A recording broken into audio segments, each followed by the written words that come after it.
Bismillahirrahmanirrahim. Assalamualaikum warahmatullahi wabarakatuh.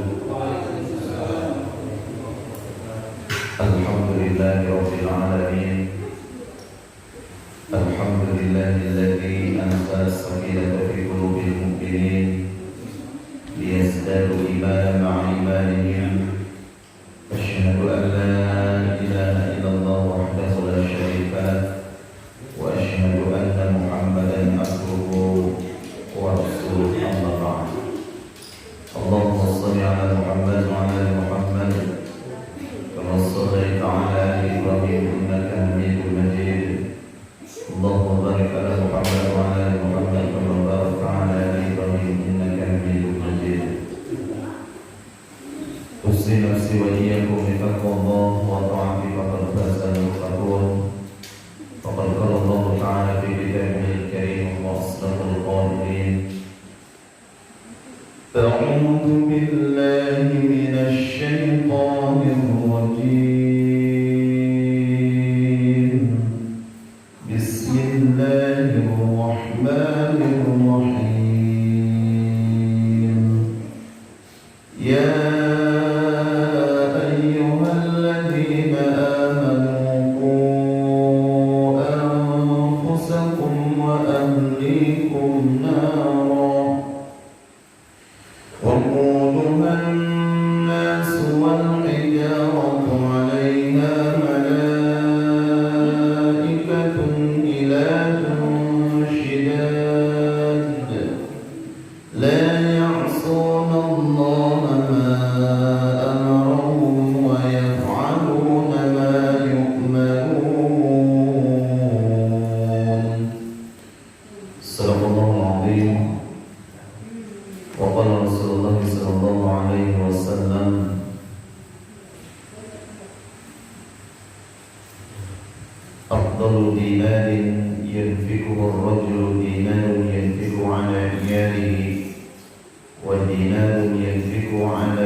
yaitu jatuh tanggal 30 Juli.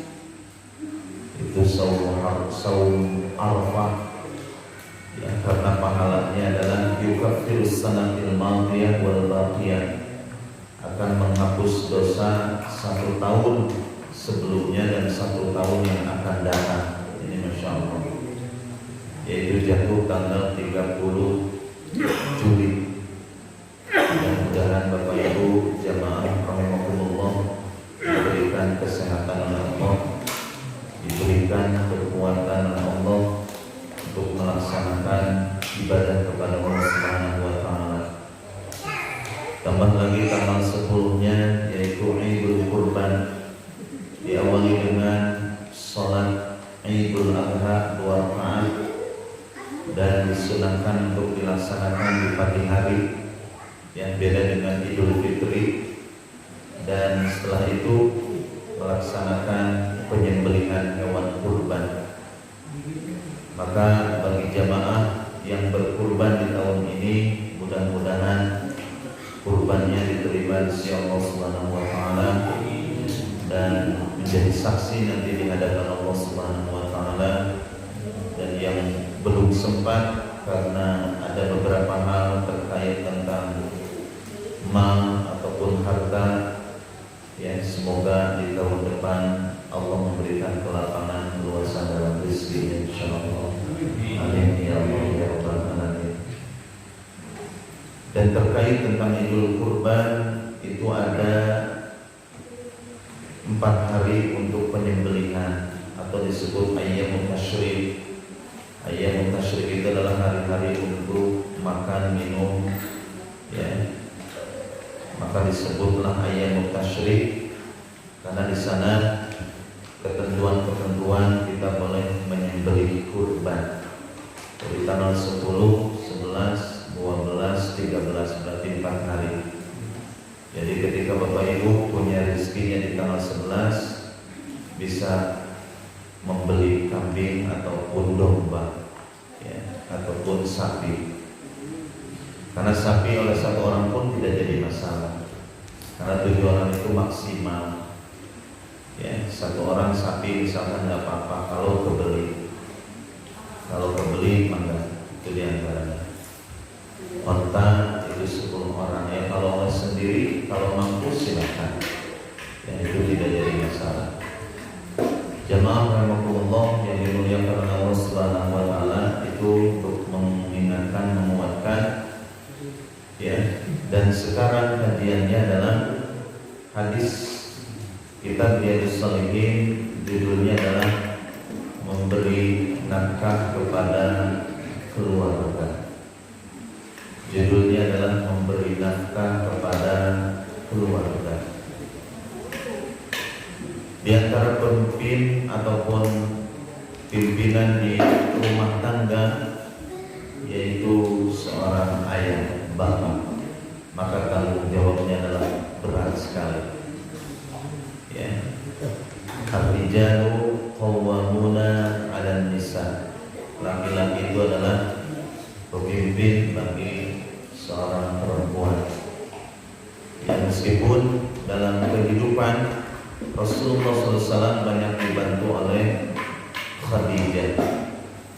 Dalam kehidupan Rasulullah SAW, sebagian hartanya, bahkan di dalam sirah Nabawiyah, harta Khadijah itu habis untuk di jalan Allah Subhanahu wa taala, untuk menyemangati, untuk memotivasi di jalan dakwah baginda Rasulullah SAW. Hampir setengah harta, ya, setengah negeri Mekah itu adalah milik Khadijah karena saking kayanya. Maka ketika habis kekayaannya untuk suaminya, untuk di jalan dakwah, di jalan Allah, maka istri tersebut akan dibangunkan rumah di surga Allah Subhanahu wa taala seperti Khadijah. Karena tidak selamanya dalam rumah tangga ini, misalkan suami punya pekerjaan, terkadang Allah memberikan rezeki lewat istri. Ada juga Allah memberikan rezeki lewat anak-anaknya. Ya, jadi ini macam-macam. permasalahan-permasalahan di dalam rumah tangga. Dan itu semuanya dicontohkan oleh para nabi, para rasul. Seperti Nabi Adam alaihissalam, kehidupannya sebagai petani, ya. Nabi Sulaiman sebagai raja, presiden kalau sekarang. Nabi Yusuf sebagai raja juga. Nabi Idris sebagai penjahit. Nabi Muhammad SAW sebagai pedagang, sebagai pimpinan dalam negara, tambah lagi pimpinan dalam kehidupan rumah tangga. Jadi diborong oleh baginda Rasulullah SAW. Dagang, terus pengembala, itu Rasulullah. Dalam kehidupan kecilnya Rasulullah itu mengembala kambing ratusan, ya. Jadi bukan 1, 2, 3, tapi banyak sekali. Jamaah rahimakumullah yang dimuliakan oleh Allah Subhanahu wa taala, ada beberapa poin di dalam masalah memberi nafkah kepada keluarga yang khusus untuk kaum rijal, kaum bapak-bapak, ya. Di dalam surah At-Talaq ayat 7, A'udzubillahi minasyaitonir rajim, liyunfiq dzu sa'atin min sa'atihi,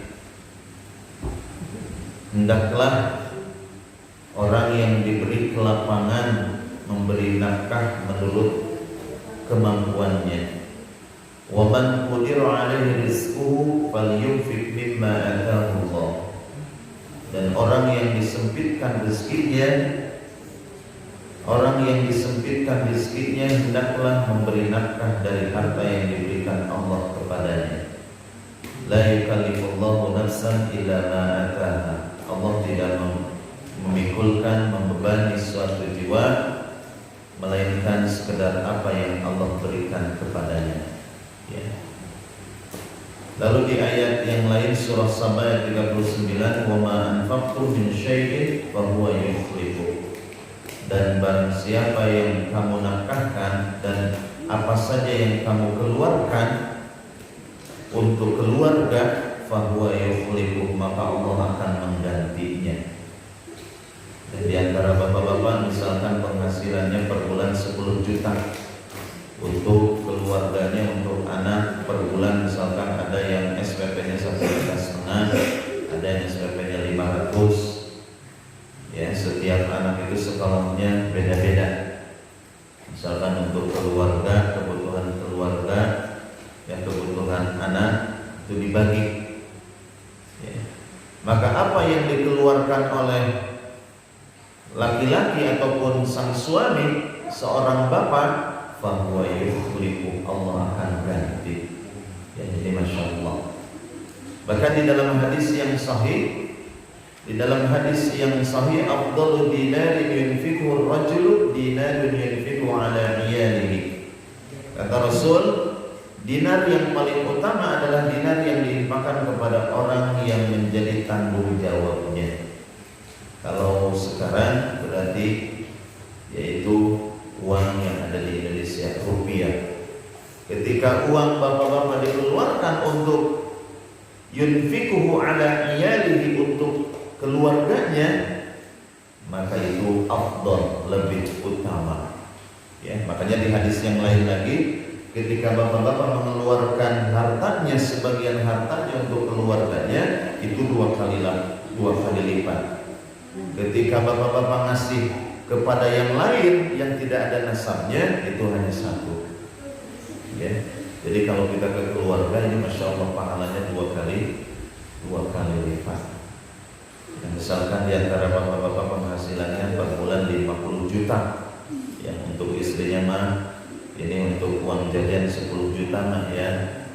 Ini untuk uang dapur 10 juta, ini untuk anak-anak 10 juta, ya. Sebagiannya ditabungkan, misalkan untuk haji ataupun umroh nabung, ataupun 10 jutanya ini kita bagi ya 5 juta untuk orang tua saya, dan yang 5 jutanya untuk orang tua mama, gitu, ya. Masya Allah. Jadi dibagi-bagi, maka insya Allah kehidupannya akan barokah, kehidupannya akan ditambah kebaikan oleh Allah Subhanahu wa taala.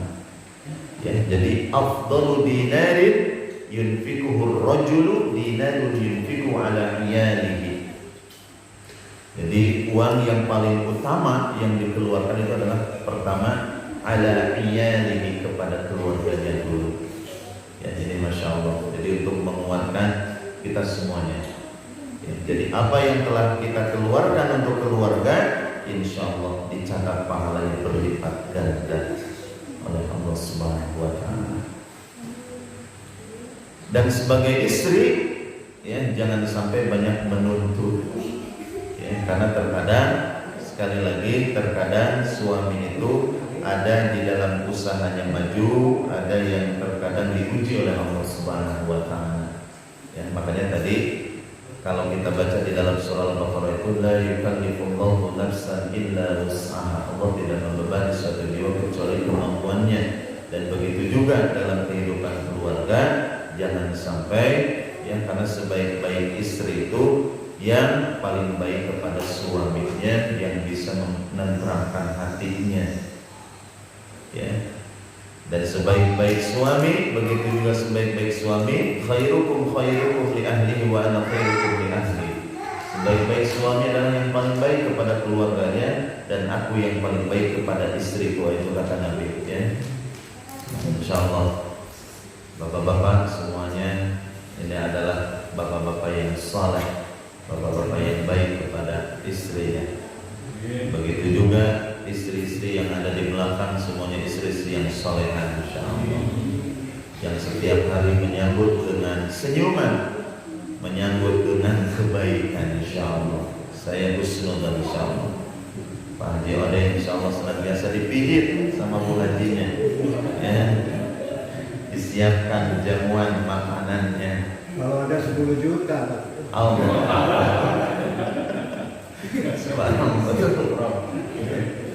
Insyaallah. Dan yang lain pun insyaallah, ya, saya husnudzan. Maka hadis ini mari kita terapkan, kita amalkan, insyaallah akan menjadi pahala, menjadi kebaikan insyaallah. Wa dinarun yunfikuhu ala dabbatihi fi sabilillah. Dan dinar ataupun uang yang dibelanjakan, diinfakkan untuk hewan tunggangan yang dipergunakan untuk berperang di jalan Allah. Kalau sekarang berarti mobil. Misalkan ada orang yang ingin berangkat memperjuangkan kalimat Allah ke Jakarta, lalu dikasih dana, nih untuk ongkos bensinnya 300.000, maka yang dari 300.000 itu pahalanya berlipat ganda, ya.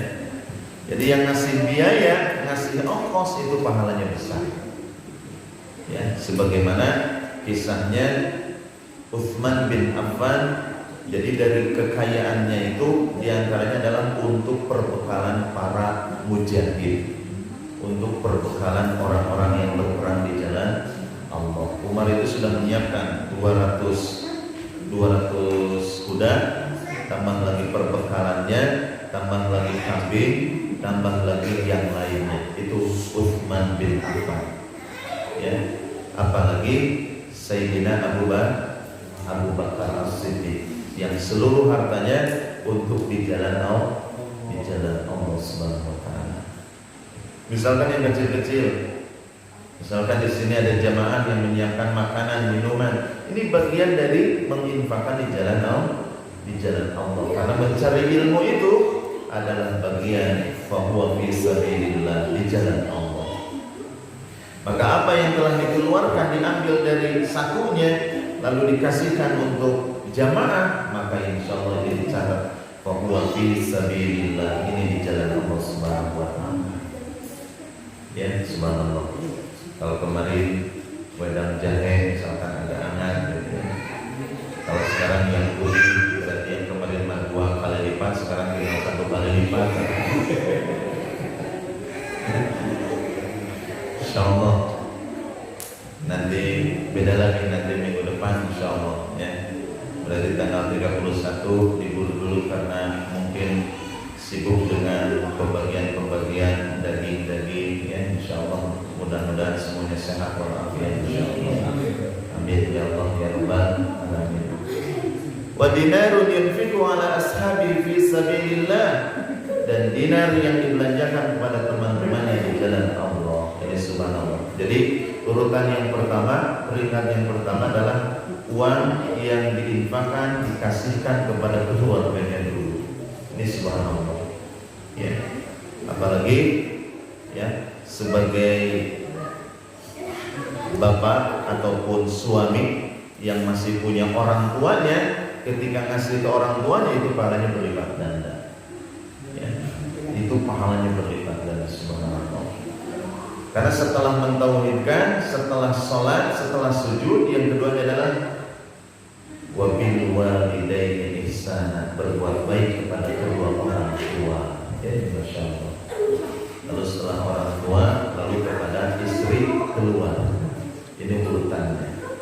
Jadi orang tua itu, misalkan kalau orang tua berada, ya tetap kita harus perhatian juga. Karena orang tua kalau kita silaturahim, mereka senang. Apalagi sambil bawa cucu misalkan ya, sambil bawa cucu, ini subhanallah senang sekali, terhibur. Ini akan menambah keberkahan, kebaikan dan doa dari orang tua, insyaallah. Jamaah rahimakumullah yang dimuliakan oleh Allah Subhanahu wa taala. Mudah-mudahan pembahasan di malam ini kita bisa mempraktekannya dalam kehidupan sehari-hari sehingga kita mendapatkan pahala dari Allah Subhanahu wa taala. Dan seorang ayah yang senantiasa memperhatikan keluarganya maka akan mendapatkan doa dari para malaikat, di antaranya adalah malaikat yang memberikan rahmat kebaikan. Di antara doanya adalah Allahumma a'ti munfiqan khalaqa. Ya Allah, berikanlah ganti orang yang senantiasa berinfak, yang khusus untuk keluarganya. Dan sebaliknya, kalau seorang ayah yang pelit, seorang suami yang pelit, seorang suami yang bakhil, nah ini akan mendapatkan doa dari kehancuran. Doa malaikat yaitu Allahumma a'ti mumsikan talaman. Ya Allah, hancurkanlah ya Allah, jangan kau beri kebaikan kepada orang yang tidak pernah berinfak bersedekah. Nah ini alhamdulillah. Ya, jadi orang yang senantiasa berinfak bersedekah, khususnya seorang ayah, seorang suami memperhatikan keluarganya akan mendapatkan doa dari para malaikat, khususnya malaikat rahmat. Ya, malaikat yang membawa kebaikan insyaallah. Dan apa yang dikeluarkan dari suami seorang ayah, maka itu dicatat oleh Allah sebagai bahwa lahu sadaqah, itu dicatat sebagai sadaqah. Ya. Jamaah rahimakumullah yang dimuliakan oleh Allah Subhanahu wa taala. Dan di antara contoh yang terbaik di Al-Qur'an, yang contohnya di dalam Al-Qur'an ada surah Ali Imran, itu adalah keluarga Imran sebagai potret ataupun cerminan kehidupan yang luar biasa. Imran dan anak-anaknya semuanya masuk surga. Begitu juga Nabi kita Nabi Muhammad SAW itu sebagai contoh dalam kehidupan ini untuk dipraktekkan dalam kehidupan sehari-hari, karena yang terpotret yang terbaik. Ya. Mudah-mudahan sekali lagi kita bisa mencontoh kepada kehidupan baginda Rasulullah SAW. Jemaah rahimahullah yang dimuliakan oleh Allah Subhanahu wa taala, itu saja mungkin dalam kesempatan ini yang bisa saya sampaikan terkait tentang masalah berinfak atau memberi nafkah kepada keluarga kita tercinta. Ya, jangan sampai nanti kita sebagai pimpinan dalam rumah tangga pertanggungjawabannya berat nanti di hadapan Allah Subhanahu wa taala. Ya. Aku lupa